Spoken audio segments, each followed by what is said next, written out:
Hi friend, welcome to my another mini blog. तो देखते থাকো তোমরা কিরকম আমি মায়োনিজ বানাই। প্রথমে নিয়ে নিতে হবে এতটা রসুন,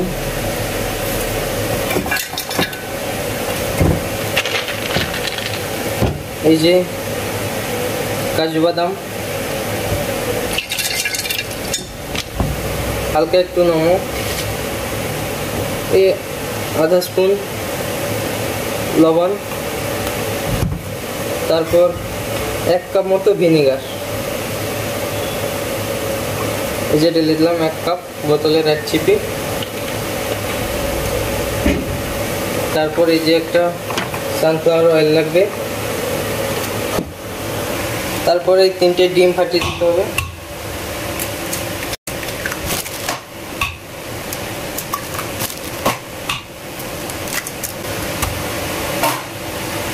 ডিম ফাটানোর পর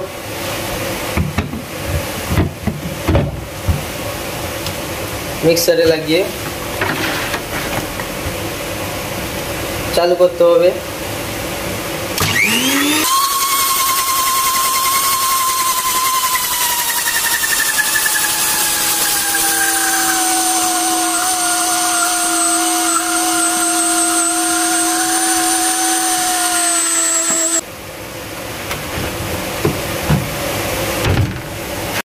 দেখতে পাচ্ছেন মায়োনিজটা তৈরি হয়ে গেছে। খুব সুন্দর একটা মায়োনিজ তৈরি হয়েছে।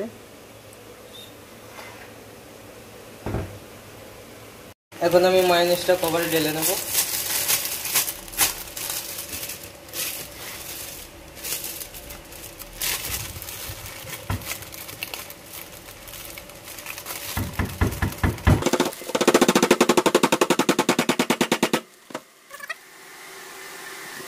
তো বন্ধুরা, সবাই চ্যানেলটাকে সাবস্ক্রাইব করে দাও।